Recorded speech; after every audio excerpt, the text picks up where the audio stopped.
It feels like life has pretty much deleted everything that I've tried to build for the past, I don't even know, decade or so. This is Thomas. This is Josh. This is Olan. And they are Balloon Shop, my favorite YouTube channel from back when I was a kid. Together, these guys made loads of wacky skits, ranging from That's So Random style nonsense to spoof infomercials to everyday situations cranked up in intensity till they become just as absurd as they are hilarious. Or at least, I remember them being funny, but you know how that can be with how you remember stuff. So one night, I opened up that old channel and yep, they're still funny. Now, they definitely range a lot in terms of quality. Not everything's gonna be a home run, but oddly enough, that's part of the charm. There's this scrappy energy to it all, like you're really just watching three dudes have a good time together, doing whatever they want to do, and we're just along for the ride. But when they hit, they hit. Really, even the simplest premises are executed with an impressive commitment to the bit.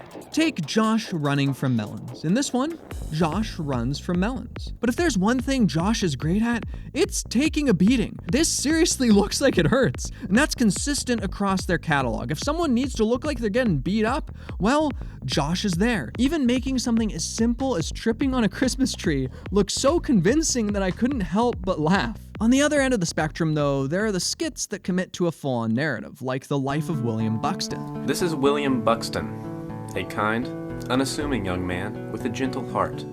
Here, a voiceover chronicles the life of, you guessed it, William Buxton, a man who mentions that he dislikes tornadoes and watches his life crumble around him as they take everything he ever held dear. It's just really odd, and one of those videos that showed how experimental and creative they were willing to get. And with videos like these, the longest, most narratively driven, and strangest ones, they often starred Olan, who had a penchant for goofy turns of phrase and silly voices, often using unique filler words in lieu of the usual swearing I would have expected, which, as a kid, I definitely appreciated that, and my parents wouldn't come in and get peeved at me for watching it. Anyway, my overall favorite skits from them usually involved these regular situations taken to an extreme, like Shake, which is just Thomas doing what he does best and absolutely freaking out because Josh won't stop making food noises. And I mean, we all know someone who makes too many food noises, I think.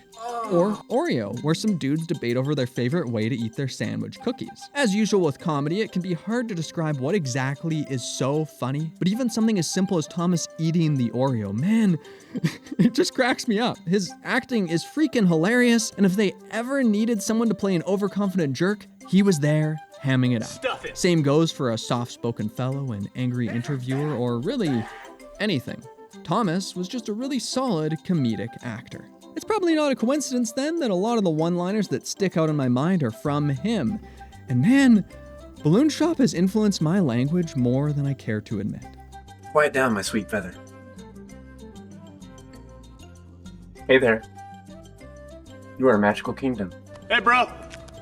You're cruising for a bruising. What is this? This is not even of this earth. I am so peeved right now. I've never been this mad. Yeah, Josh and Olan also get some of these. The list just goes on and on and on. I can't tell if they just happen to align with my sense of humor or if they kind of define my sense of humor with some of these skits. Actually, these videos define me in a lot of other ways too, weirdly. I mean, before I started making this type of video, I tried my hand at comedy skits, just having fun with my friends and being goofy. They were never all that good, but still, I think Balloon Shop was the first channel I watched that had enough of a following that I paused and went, wait, people can do that? Like, they can upload this stuff to the internet and that many people can watch it? Really, without Balloon Shop, who knows if I would even be making videos on here in the first place? So, you can send your thanks or your complaints to them.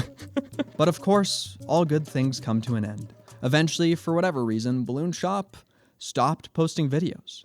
And honestly, it never really upset me. Like, sure, I would have liked more skits, but it felt like they went out strong with some really great videos, and if they'd had enough, then fair enough. Nothing lasts forever, and if they wanted to or had to stop, I was cool with that. It was just the natural end of this time, and the videos they had already created would always be there for me to enjoy again. However, it also wasn't the end. No, for Olan Rogers, it was just the beginning.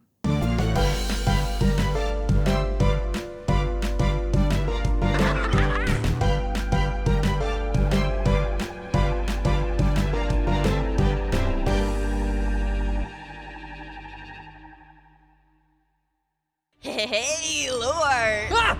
Kevin! We aren't even in final space yet.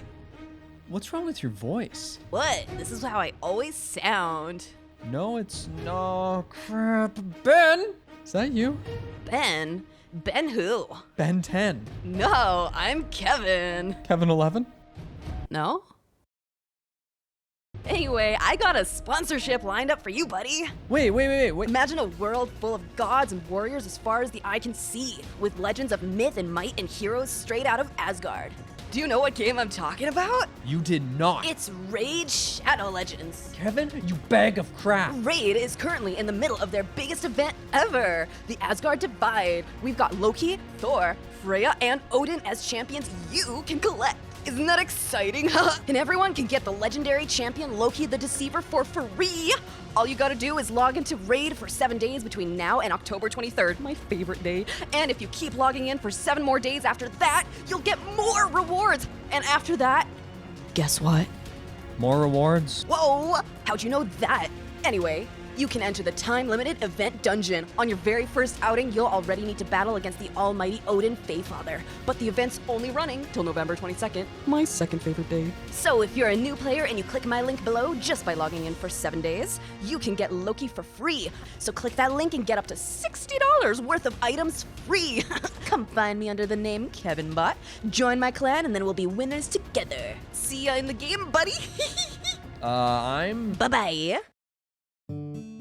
This is Olan Rogers, a funny, creative man with some big dreams. He wants to make a cartoon. He wants to entertain and move people.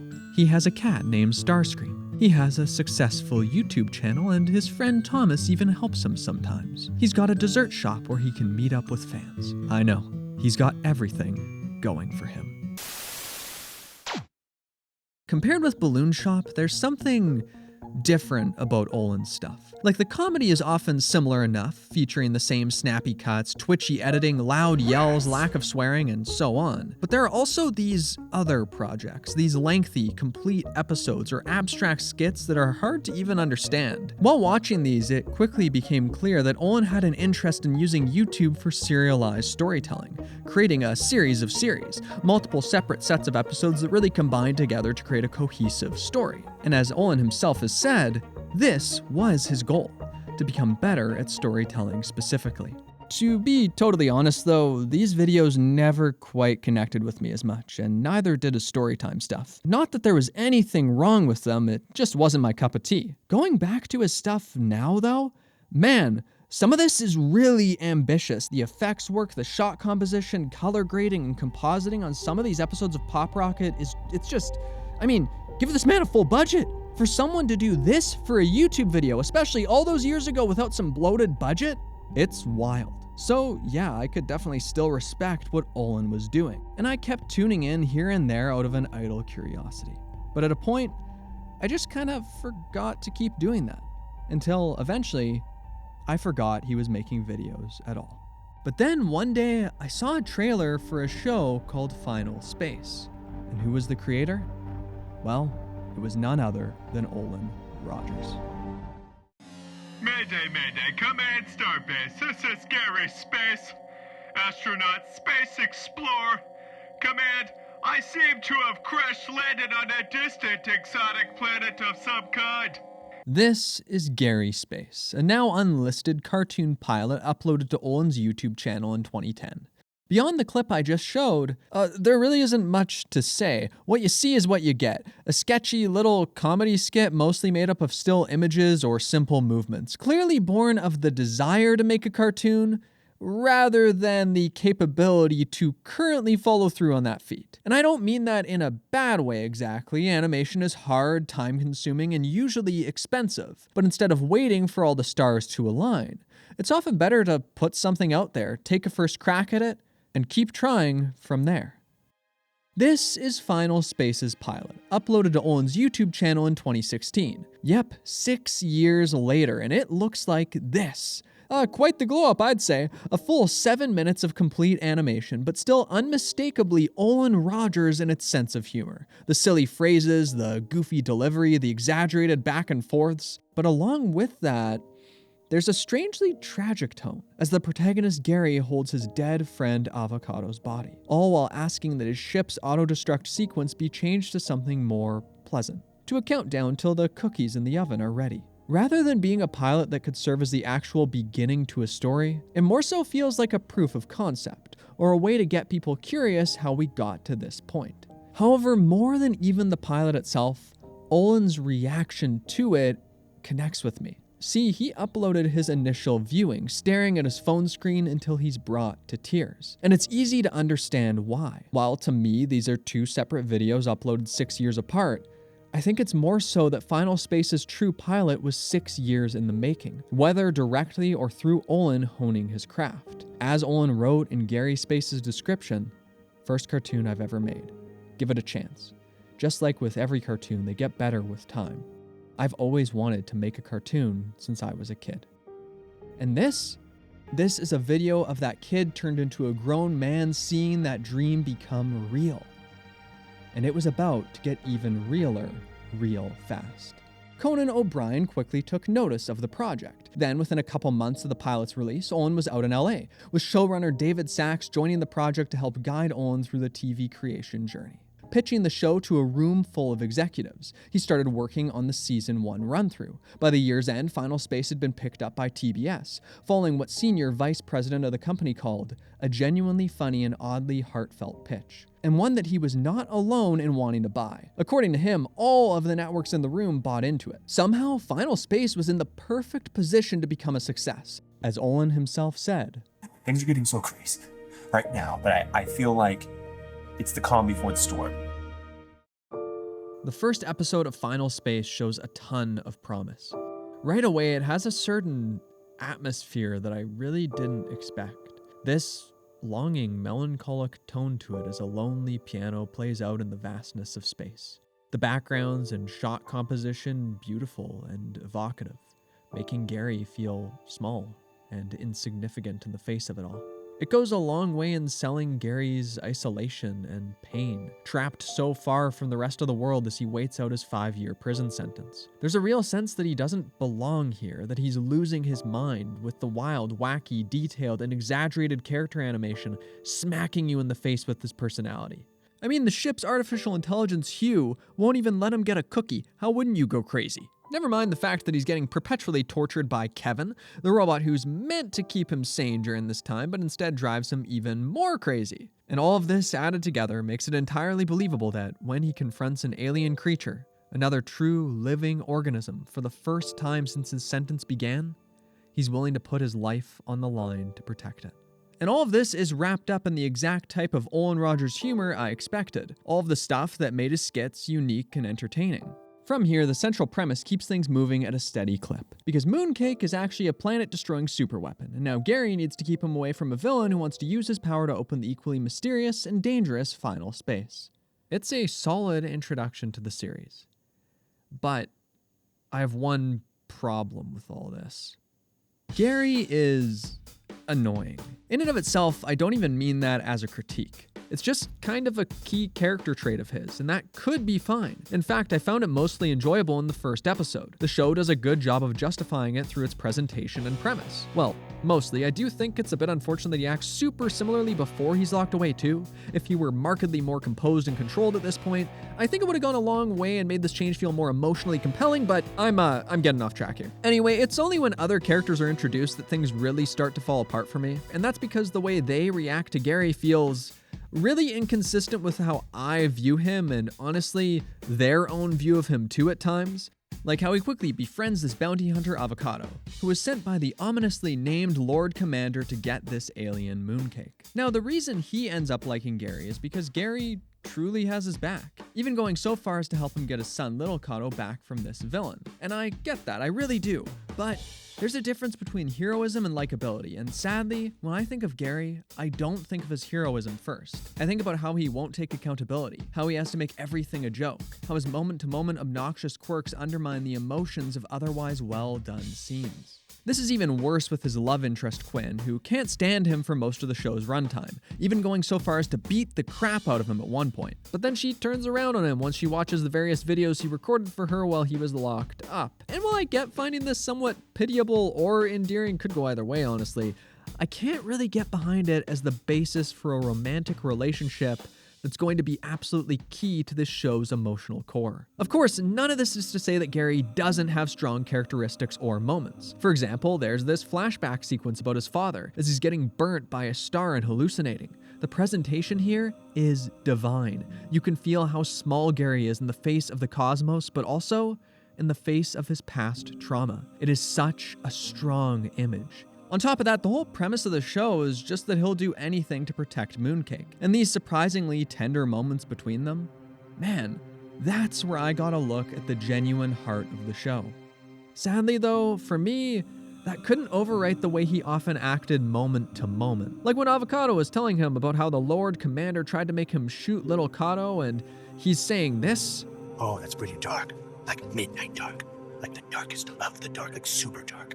Yeah, these are the moments that first come to mind when I think of Gary in this season, and sadly, it really undercut a lot of Final Space's otherwise emotional and compelling scenes. While of course there are other moments or things I could praise or criticize, these were the main feelings I was left with by the end of Final Space's first season. Annoyance with Gary, and disappointment that I hadn't connected with it more. However, despite my complaints, I still saw the potential here, and where I just saw potential, others already saw greatness. Plenty of people love Season 1 of Final Space, and I can totally see why. At times, it's funny, heartfelt, and beautiful. It's clearly a work of love and passion, and I'll always respect that. I also find Olan's view of criticism really endearing. There's so little defensiveness in his responses. Well, it's still clear that he absolutely believes in what he's making. I mean, the guy framed a negative review of the show to serve as motivation. At the end of the day, this was Olan's first real crack at an animated television production, and I can't even imagine how crazy that would be. To so quickly get thrust into making something like this, where so many people need to contribute, where organization is so important, where studio interests and logistical considerations go from non-entities to major points of concern. This is where business meets art, and that's gotta be tough. I mean, it certainly was for Olan. There was no time to even construct a plan of anything. Before I knew it, I was meeting with attorneys and agents, and I had to find a place within like a week. The hardest thing for me was the loneliness. And to be honest, I didn't expect that to even be a thing. That loneliness that I would feel, it's, you either use it or you be consumed by it, you know? All in all, while it's still clear this was a dream come true for him, there's another truth within the dream. Being a showrunner is hard. Heck, any creative work is hard. You spend so much time working on the thing that it's hard to know if it's even good by the time you're done with it. Or, well, at least that's how I feel. With that said, I was still curious what Season 2 of Final Space would become, and hopeful that it would take the heart of the show and improve upon it. So, did it manage to do that? Piss, put a piss, put a put a piss, put a piss, put a piss, put a piss, put a piss,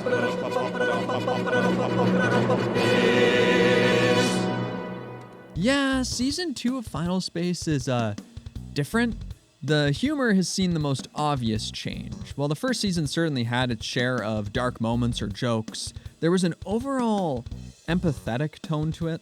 Like, it never really wanted to lose sight of the heart of these characters among all the comedy, even if it didn't always succeed at that. Now though, the humor has a crueler, more gross-out edge to it that feels more in line with a lot of other adult animated comedies. One of the most obvious examples of this has gotta be here, where we learn about a new character named Ash. She gets this terrifying, tragic backstory about her sister being consumed by this monster. She finds her inside it, but it's already too late for her. The sister's body might remain, but she is dead. So the group narrowly escapes. Ash is forced to leave her sister behind.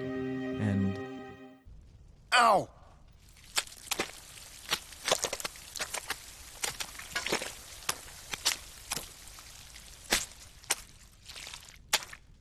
Oh, that should cover your rent. Give me the key!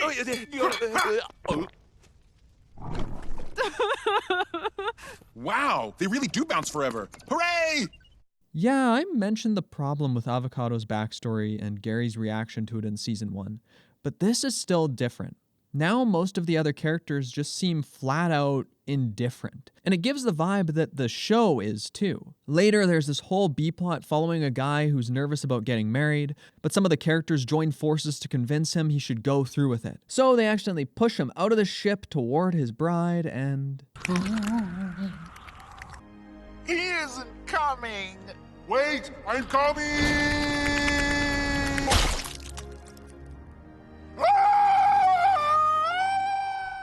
I really don't like this. We spent a whole episode's B-plot building this up. So do we use it for interesting characterization or maybe something heartfelt? Nah, instead we get a punchline that isn't nearly funny enough to justify all that wasted time, and on top of that, just feels too mean-spirited to me.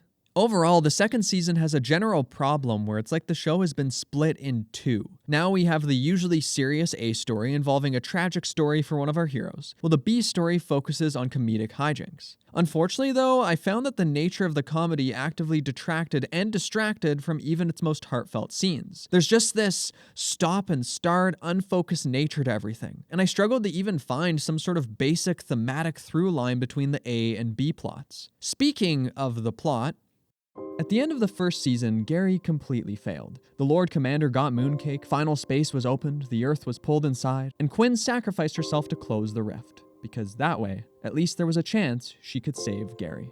It led me to believe we would kind of pick up with the same sort of plot structure and tone. However, season 2 goes for something new.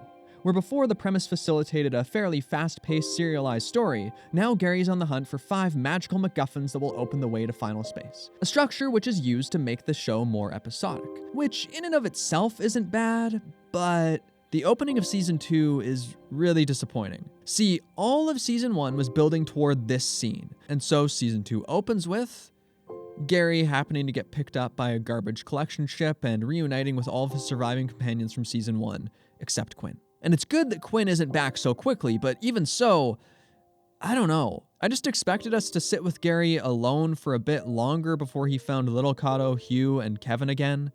And they even get another ship already. But before this season has even properly started, another change is already revealed. Previously on Final Space, I'm Gary. A lot of people on Reddit think I'm annoying.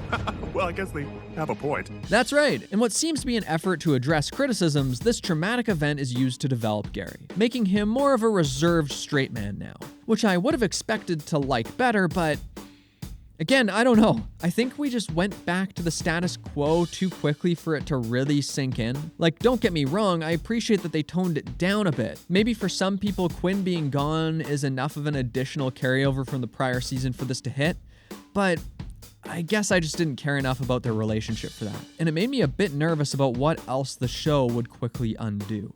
Sadly, this is where I dropped the show, after the first episode of season 2. I felt pretty confident that my hopes for the show wouldn't be realized, and that it simply wasn't for me. However, months later, I was watching YouTube and a clip from the show appeared in my suggested videos tab. The title had me curious, so I clicked and...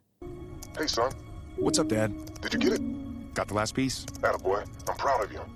Why? We're trapped in here because of me. It's been 60 years. You have to forgive yourself. I can't.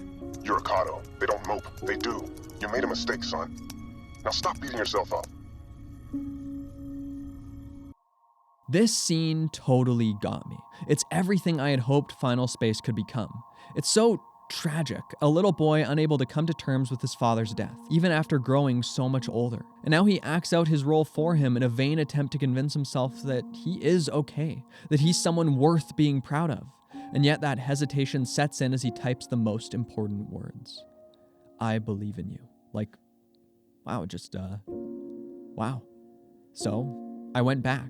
I kept watching the show. I reached the episode, and sure enough, the whole thing was great. It didn't have any of the issues with A and B stories I mentioned. There wasn't ill-fitting comedy. No, the full context only made this better. The idea of Little Cato making a simple screw-up while flying the spaceship, getting trapped in this sort of time vortex where he lives out 60 years, slowly losing his mind, blaming himself that he and his friends got into this situation in the first place. It obviously just has a baseline level of emotion to it. But the episode builds from here, taking all that pathos from that single scene I loved so much and cranking it up in the best way possible. So we watch as little Kato's voice for his father gets angrier and more negative with him, as his friends reject his plan to escape from this place. The words he puts in his father's mouth slowly form into this self-loathing, a reflection of his own hatred.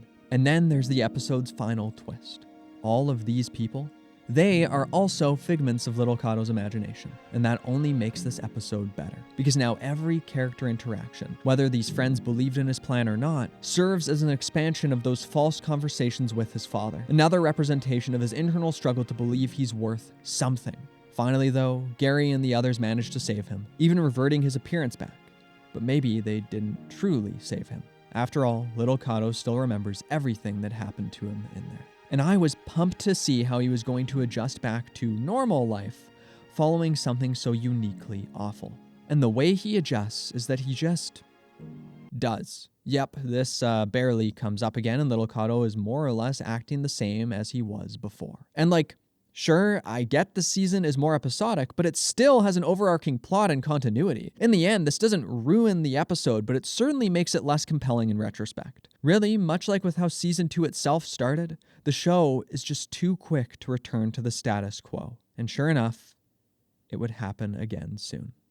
Now, for many people, Avocado's death was the highlight of season 1, maybe even its big hook. Despite my issues with his and Gary's friendship, I could still appreciate it too. The tragedy of this father finally reunited with his son, only to notice the bomb strapped to his back at the last second, diving onto it while asking his best friend to take care of his son. It was certainly memorable, and the show's presentation made it clear how much this weighed on Gary. But then here?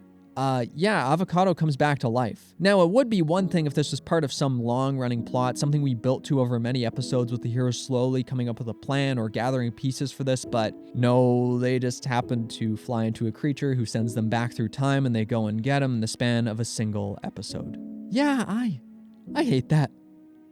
But does this mean I hated the whole season? No, not quite. The Other Side is still a great episode. There are other heartfelt moments that connected with me, some jokes that landed. But in the end, when all added together, I was just left confused. Because this didn't feel like the same show anymore. Sure, there were hints of it or even full episodes that would. But it often felt like I was watching a knockoff rather than the real thing. Instead of leaning into and refining its most special parts, it had gone off in a different direction, and a direction I was not fond of, despite the occasional glimmer of brilliance. And all of that left me wondering, what happened? Seriously, what happened? Fortunately, we've got a lot of answers, because what happened was some serious behind-the-scenes tomfoolery. So can you talk about that process of taking it from that initial video to a full... Absolutely. So one of our first sessions between me and Olan was you were like, okay, so what are we going to do? And we were like, we decided that we want to do a show that would surprise the audience and defy expectations. And what could be worse for a show like that than the studio interfering to tell them to make it more like other shows? I could go into a laundry list of things that happened during season 2. That was a battle from start to finish. More notes than I care to even think about. The short of it was the network wanted it to be a standalone and a companion to American Dad, which meant changing the DNA of the show. It sent it in a different direction that we never intended to go. So yeah, a lot of that humor that felt not Olan to me, well, it probably wasn't Olan. It was a byproduct of revision after revision, studio notes piled up on studio notes, as executives tried to twist and morph the show into the American Dad companion piece it was never meant to be, which explains the more episodic nature of things, the off-kilter B-plots, and the generally different humor. In Olan's own words, the first couple episodes of the season were basically created to placate the network. Specifically, this joke apparently got the network's faith back. Yeah, the piss joke. Really, creating something good is hard enough as it is. Never mind when you're dealing with stuff like this. Never mind when the studio heads hate the best episode of your show. What is your personal favorite episode? Personal favorite episode is probably Chapter 14, The Other Side. It's everything I want the show to be, but it was a challenge to get that one made. The network hated it. We fought to keep it. This is maddening to me. I'm just a guy watching the show and I'm peeved. I can't even imagine working on it and knowing that the people funding it don't like your favorite episode, the best episode. And now it's Maybe that's why it didn't get a proper follow-up, right? It's a miracle it got included in the first place. Leaning into it more would have just been poking the bear and asking for a problem. Are the executives stupid? Am I stupid? At the end of the show's second season, Gary and the team managed to open the way to Final Space after collecting all the keys. So they enter, with Gary ready to reunite with Quinn, only to discover that this place is more dangerous than they ever could have imagined. With Invictus, a giant cosmic space demon, trying to kill them at every turn as it attempts to kidnap Mooncake and use his power to escape from here. And once Invictus is out, nowhere will be safe. In a lot of ways, this season of Final Space is instantly a massive improvement over the prior one. It's totally clear that Olan got a lot of creative control back. The story is much more focused, with both A and B plots feeling directly related to the season's premise: survive and escape Final Space. Despite being even darker than before, the humor feels less mean-spirited and abrasive. And though it takes a few episodes to get going, I found myself slipping into the show's rhythm, enjoying it again, and you know what? At times, it rivals the best moments of Season 1, providing new backstories to get me reinvested in these characters. We build on Avocado's relationship with the Lord Commander, revealing that Little Cato is really the Prince of Entrexia, and that Avocado saved his life only after murdering his parents. Then there's Quinn, who's being poisoned by her time in Final Space, so she begins hallucinating about a terrifying past with her long-dead sister, and I began to buy into her relationship with Gary. And as characters reached their lowest points, as they began to fight and argue and grow increasingly desperate, they also became well-rounded, full. The relationships felt real. And these friendships with Gary I hadn't been able to fully believe before, well, the show was doing the work, heck yeah. Now, all that being said, this season of Final Space isn't perfect, far from it. I had plenty of frustrations over its 13 episodes. Like there's Fox and Ash, siblings who were introduced in Season 2 and sadly got lost in the shuffle of its unfocused nature. And all too quickly here, Fox is killed off to serve as a source of change in Ash, which would be a lot more effective if I truly bought into them as a pair, but oh well. Then there's Ash getting tempted by Invictus to join their side, which just doesn't feel remotely convincing to me. Invictus possessed Gary and murdered her brother. There's no way she's going to just look past that. Like, even if she leaves the main group, she wouldn't join with her brother's killer. But, I guess she would. I don't know. At times, these characters' decisions don't feel believable to me, and unfortunately, that includes big decisions. So, by the time Invictus got his grubby mitts on Mooncake and broke out of Final Space, I was left more conflicted than anything. It's not that Season 3 did a bad job, but there's just that inherent challenge of building on material that felt out of line with what the show wanted to be in the first place. That's its own challenge entirely, and though I had reached the shocking change of stakes at the end of the road, that road had a whole lot of potholes, and my car was not looking hot. But you know what? I was still in the car. I still had more gas in the tank. I mean, the show was produced during 2020, so a lot of it had to be done remotely. Again, not exactly the best circumstances for making a show. I've watched other shows that needed to slowly find their path, so maybe they just need a little more time.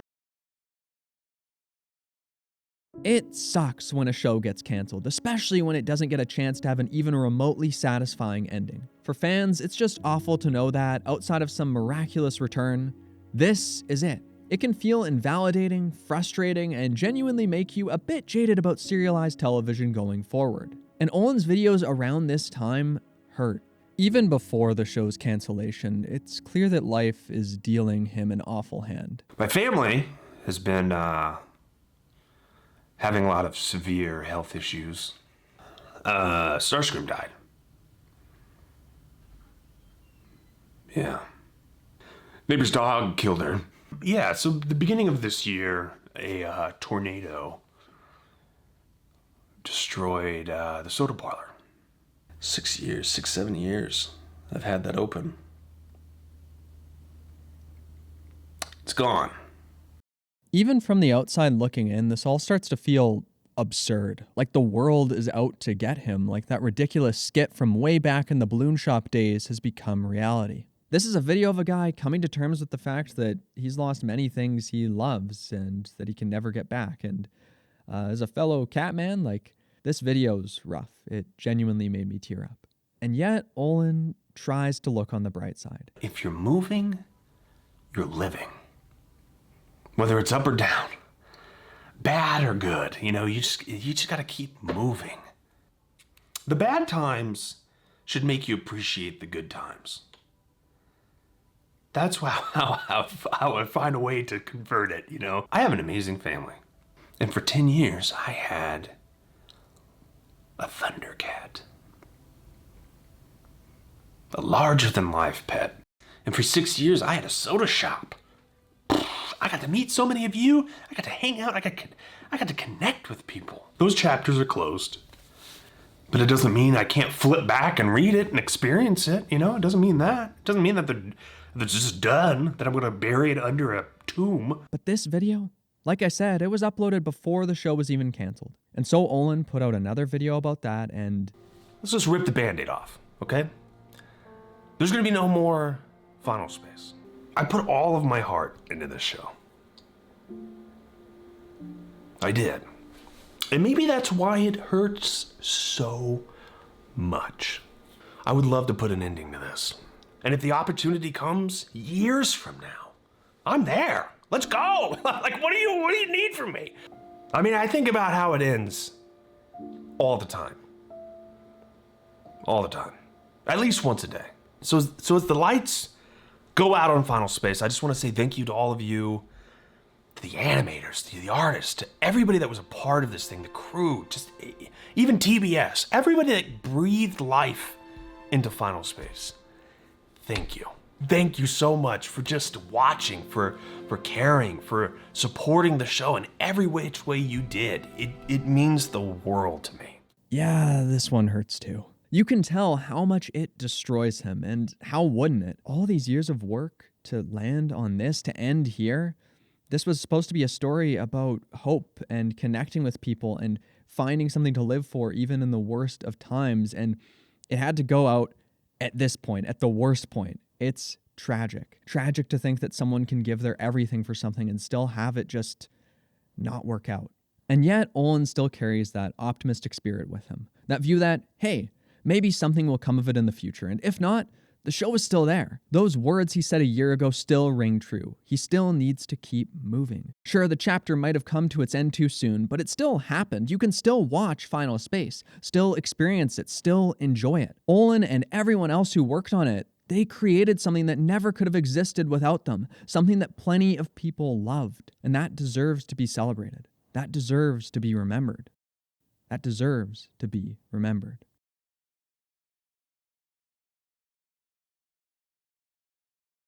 A number of years back, the Balloon Shot videos suddenly vanished from YouTube. The channel had run into some sort of problem regarding Google's strange rules at the time. I'm honestly not sure what mystical dark magic was going on behind the scenes with them, but what matters is that the videos were gone. People couldn't watch them anymore. Unless you had a downloaded copy, you were out of luck. But Olan didn't let that stand. He reached out, he got in contact with the higher-ups at YouTube, got the videos reinstated, and even made a few private videos on the channel public while he was at it. As he said, this was a big part of his life, and he knows it was part of the fans, too. On the other side of this, Final Space. 5 years of my life, 3 seasons of TV, blood, sweat, and tears became a tax write-off for the network who owns Final Space. Your memory of Final Space will be the only proof it ever existed. Final Space became a tax write-off. Just saying that, it sounds so stupid. How could a piece of art become a tax write-off? What could be more cynical than that? Like, I get it being canceled. Sure, if it wasn't pulling in high enough viewership or if something was going on behind the scenes or whatever, I might think it's a load of crap, but I get it. But stopping all distribution of physical copies, removing it from every streaming service, never airing the episodes again, never even releasing Season 3 properly, just doing everything they can to pretend it never existed, to make the world forget it existed. Final Space is far from the only show this has happened to. Some things have gotten this treatment before they even get released, before fans can take matters into their own hands to, at the least, preserve it. And I hate this. I'm sure I'm preaching to the choir on this, but man, it makes me genuinely angry. art should be preserved, and there definitely shouldn't be an incentive to erase it. The idea that a showrunner can't even have a copy of their own show, that they need to go scurrying around to find some pirated version, it's inhuman. It's the type of thing that makes me hope this whole system of creating media collapses in on itself. Because if the executives at the top are willing to make such soulless decisions, then these companies deserve to crumble. I can't even imagine how Olan or the other people who worked on this show must have felt. All of that work just for this. What a complete joke. And yet, somehow, Olan kept moving. He set up a Kickstarter to create a new pilot. He would make another episode, a new show. And it quickly gathered the support it needed, with over 3,500 backers raising $464,000. And the name of this story would be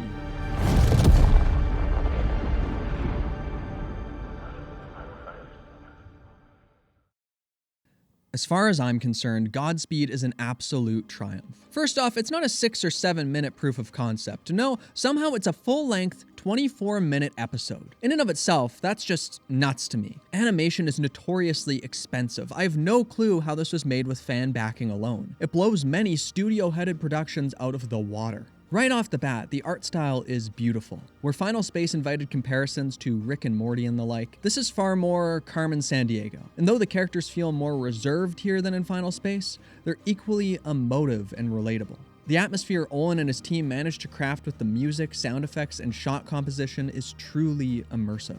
However, despite the immediate differences, there are loads of little nods towards Final Space here, and it quickly becomes clear that this is a spiritual successor. Some of it is small, like the name itself being Godspeed, Gary's last name with one letter removed. There's a Catman, repeated phrases between shows, and while Olan obviously can't use any shared characters or confirm any continuity, there is a sense that he really tried to open the door for fan theories to connect them, for this to be as much of a continuation as it can possibly be. But honestly, the things that impressed me most were how much it refined the best parts of Final Space. While I felt Final Space often struggled to find the right balance between comedy and drama, they really found the right mix here. Given that the protagonist, Iris, is stranded on a dying planet, she's rightfully serious, determined, and melancholic.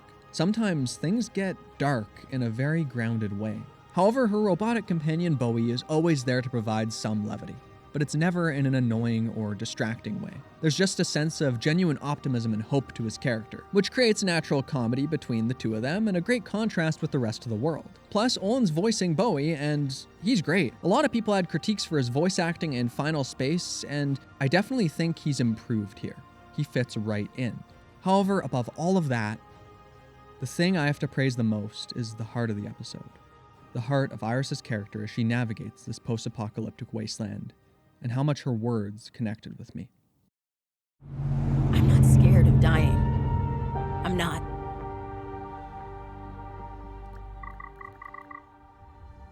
I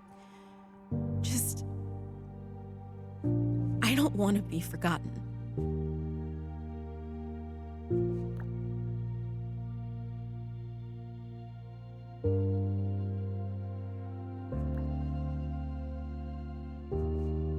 Don't forget us. Don't forget me. On its own, the delivery of this line makes it emotionally powerful. But with further context, knowing that Final Space wasn't just canceled but erased, this becomes a representation of Olan's feelings about Final Space, his way of processing and coming to terms with it the best he can, and his way of helping fans do the same. Overall, with Godspeed, there's just a sense that it's a deeply personal project. And that's not to say that Final Space wasn't, but moments like a character talking about how her shop was taken out by a tornado, that sort of thing feels almost autobiographical in nature. And it can be hard to put into words, but it creates this tone, this atmosphere that's really vulnerable, and that I was able to connect with immediately. I really hope Godspeed somehow gets made into a full show. If it does, I will be watching. Even so, this episode alone is already great, and whether you enjoyed Final Space or not, I highly recommend it. When I think about all the things I've discussed so far in this video, this line from Final Space is what sticks in my mind. You will fail. You're right. I will fail. Upwards. That idea of failing upwards. It's a funny phrase, but it's also true. Oftentimes, that's the only way you can succeed and get better. It's to fail. Whether that's due to your own mistakes, or outside influences you had no control over, or maybe a mix of the two. You have to keep trying. Because maybe you'll fail upwards and eventually succeed. For me, as far as narratively driven content goes, Godspeed is where Olan Rogers succeeded. He had succeeded in individual episodes of Final Space, don't get me wrong. The Other Side is still a phenomenal episode of television. But Godspeed just, there's something to it, where if this gets expanded into a full series, I'm really excited to see where it goes. However, that's not all Final Space was. Final Space, in and of itself, was still a passion project. It was still something tons of people worked on and cared about, and it just deserves to be remembered. Plenty of people love it. And that's what already makes this a happy ending to me, in a weird way. Obviously, if Final Space wasn't going to get an ending, that sucks. That would always suck. But Olan's ability to channel that emotion, to take that loss, and use it to make more art, I think that's incredibly commendable. And it makes me even happier that somehow there's a better end to this story. This is not a joke. After 2 years of trying to complete the story to Final Space, Warner Brothers Discovery gave me a license to make one graphic novel. Just one. I just want to thank all of you for the support you've given me, and you guys rock. You really do. Yeah, Olan gets to finish Final Space. I have no idea how on earth he swung this deal. I'm shocked. I'm shocked that it happened. But it's wonderful. It's so great that this would get to exist. And I don't know if Olan Rogers will still be taking pre-orders for that book by the time this goes up, but if he is, and you're interested in it and somehow haven't heard about it yet, go check it out. Throughout researching and creating this video, though, there have been a few phrases that Olan used that have stuck with me. And one of those is right here. My hope is that the show sparked at least one person to go out and make their own story. Then it was all worth it. It was all worth it. Because that, to me, giving somebody inspiration is one of the most beautiful and pure things that you could possibly do. And that would mean it was worth it to me. I'm sure plenty of people have been inspired by Olan's work on Final Space. But even before that, I know for a fact a lot of people were inspired by his own work, by his work on Balloon Shop. I'm one of those people. I mentioned it offhandedly before, but really they were a big part of me thinking about YouTube, considering it, going, hey, maybe I'd want to make some videos someday. So Olan has definitely inspired people, both with his story here in Final Space, before that with Balloon Shop, and after that with the way he was able to take something so terrible and turn it into fuel for great art. So, thank you to Olan for the inspiration, and thank you for watching.